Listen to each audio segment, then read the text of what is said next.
Picture a hospital observation room, rows of babies from 9 different countries, British babies, Canadian babies, American, Italian, Dutch. The room is loud.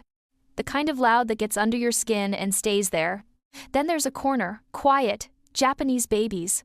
Almost no crying, almost no fussing, just still. The researcher running the study checked his notes. Ran it again, same result. Ran it a third time. Same result. And then he stopped, because the data was pointing at something nobody had thought to look at before. It wasn't about genetics. It wasn't about temperament. It wasn't about anything inside the babies at all. It was about what was happening around them. Researchers at the University of Warwick published their findings in the Journal of Pediatrics after analyzing data from 8,690 infants across those 9 countries. They tracked one thing: how much babies cried, and the results were striking. British babies were consistently at the top of the range. Crying peaked globally at around 2 hours and 15 minutes a day at around week 6, and British babies were among the highest above that line. Canadian babies were close behind. American, Italian, Dutch, all ranked high. And at the very bottom of the list, Japan and Denmark, with the lowest colic rates of any country in the study. And here's the thing.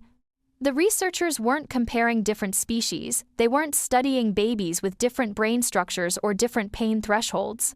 Every baby in that dataset came into the world the same basic way, with the same fundamental biology. So the gap between British babies and Japanese babies, a significant chunk of crying every single day, couldn't be coming from inside the baby. It had to be coming from somewhere else. What the research kept pointing back to was a philosophy, one that Japanese culture had been practicing long before any scientist thought to measure it, and that Western parenting had quietly stepped away from. And it doesn't translate neatly into English. In fact, the reason it never really caught on in the West might be partly because there isn't a word for it here. What it comes down to isn't a method, it isn't a schedule. It's a fundamentally different understanding of what a baby actually needs, and when.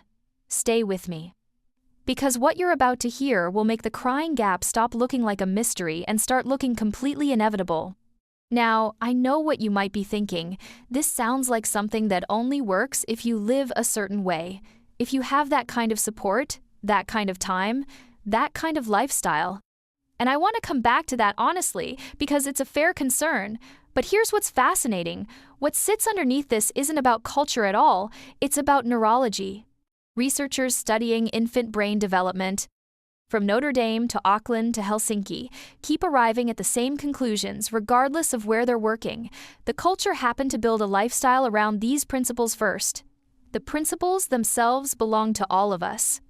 So let's start with the first one, and I want you to hear the word before I explain it, because the word itself is part of the point. Amae, Amae, pronounced Amae. It's a Japanese word with no real English equivalent. Linguists and psychologists have been trying to pin it down for decades. The concept was first brought to international attention by Japanese psychoanalyst Takeo Doi in his 1971 book The Anatomy of Dependence. The closest anyone has managed as a translation is something like this: the state of being deeply known, not asked. Not told, just known. Think about what that feels like as an adult, that rare moment with someone who understands what you need before you've said it, before you've even fully worked it out yourself. Most people experience that a handful of times in a lifetime, if they're lucky. For a Japanese mother, that's the baseline she's trying to give her newborn from the very first days. In Western parenting, the model we've built, mostly without realizing it, is a response model. Something goes wrong, you fix it. Baby uncomfortable, baby signals, parent responds, and there's real value in that. A baby who learns that their signals produce results develops something important early, a sense that the world will meet them. That matters, but here's the unintended consequence. Built quietly into that response model is a learning loop that nobody warns you about. Every time a baby has to escalate to get their needs met, every time the cycle runs discomfort, signal, wait, cry, louder cry, response. The nervous system is taking notes. It's figuring out the rules of this particular world. And what it keeps confirming is this: To get what you need, you have to push past what you're feeling. You have to get louder, you have to escalate. That's not a flaw in your baby, it's adaptation. The nervous system is doing exactly what it's designed to do, learning the environment it's living in. Japanese mothers are trying to build a different environment. One where the nervous system never needs to run that loop at all, not because the baby is suppressed or conditioned into silence, but because the gap between need and response is so consistently small that escalation simply never becomes necessary. That's Amae. Not a parenting style, a biological starting point created deliberately from week one. Research into Japanese caregiving styles consistently points to a higher rate of anticipatory responsiveness, acting before the cry, not after it. The goal isn't to respond to distress, it's to prevent the nervous system from ever reaching it. Think about that for a second. The question isn't, how do I respond when my baby cries? The question is, how do I build conditions where my baby rarely needs to? Now here's where this gets specific. Because Amae doesn't float in the air, it's held in place by something physical, something measurable. And this is the part that most Western conversations about Japanese parenting completely miss. A baby's nervous system isn't finished when it's born. The way it calibrates, the level of alert or calm it settles back into when nothing particular is happening, gets shaped by the first weeks of life. It isn't locked in at birth, it's being set. And what sets it, more than almost anything else, is the physical environment the baby spends most of its time in.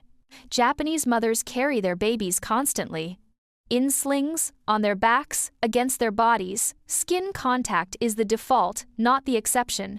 The baby is almost never left alone in a separate space. Co-sleeping is standard. Separation is the rare event, not the routine. And here's the thing, what that constant proximity does isn't just soothe the baby, it keeps the baby's nervous system inside a regulated state for long enough that the state becomes the baseline. Calm doesn't have to be learned, it just becomes normal. The research behind this doesn't come from Japan. Researchers at McGill University in Montreal ran a controlled trial on infant carrying, published in the journal Pediatrics. They divided new parents into two groups. The first was given a soft baby carrier and asked to increase how much they held their baby close against their body, in motion, carried throughout the day, by around 3 hours. The second group continued their normal routine. At 6 weeks, the developmental peak for infant crying in almost every country studied, the babies who were carried more cried 43% less than the control group. Not slightly less, not a bit calmer, 43%. Babies carried more throughout the day cried 43% less overall. The biology is simple. Being held against a moving body is one of the most reliable, calming signals a nervous system receives. It's built into us at a level that goes deeper than habit or comfort, and here's what makes the Japanese model different. That response isn't being used as a rescue tool, it's being used as a maintenance strategy. The baby's system never spikes in the first place because the conditions that prevent the spike are simply constant. Most Western parenting reaches for closeness and carrying when a baby is already upset. Japanese caregiving uses them to maintain a baseline where upset is far less likely to arrive. That's the difference, not a better reaction, a different starting point entirely. And that brings us to the part that's hardest to sit with. Because it's not just that Japanese babies cry less in the early weeks, the gap tends to widen over time, not shrink. Research on infant attachment consistently shows that babies whose early signals go unmet for longer tend to develop higher baseline arousal, crying harder and more frequently as the months go on. The window for setting the nervous system's default is real, and it's early. This is the escalation pattern.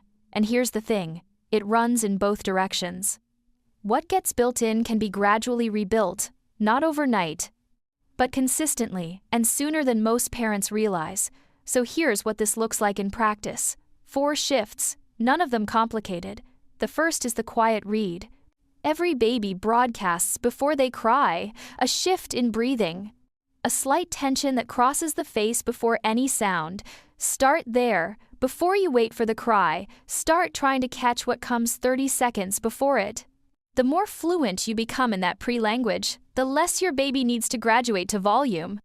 The second is the movement reset. The next time your baby is completely inconsolable, pick them up and walk. Not pace, walk. Smooth steps, a steady rhythm, their body held against yours. Hold that for 5 minutes. You're not distracting them. You're activating something that has been there since long before language existed. The third is the 30-second shift. You don't have to be available every second. But try responding 30 seconds earlier than you normally would, at the first quiet signal, not the full cry. That one change, applied consistently over weeks, alters what the nervous system learns to expect from the world. And the fourth is the anticipation question. Instead of asking, how do I respond to my baby, try asking, what does my baby need before they tell me? That single reframe, from waiting for the signal to looking for what comes before it, changes the whole dynamic, not just for your baby's nervous system, for yours too. Amae, the fourth trimester, the escalation pattern, anticipation, proximity, interruption. These aren't Japanese secrets. They're human defaults, ones that most of the world's caregiving traditions understood long before the research arrived to confirm them. The nervous system doesn't care where you were born. It responds to the same conditions in every baby, in every country. Japanese mothers understood that, and now you do too. If this video changed the way you think about why your baby cries, share it with a parent who needs to hear it. And if you want more on the real science behind how the world's calmest children are raised, subscribe. There's a lot more coming. See you in the next one.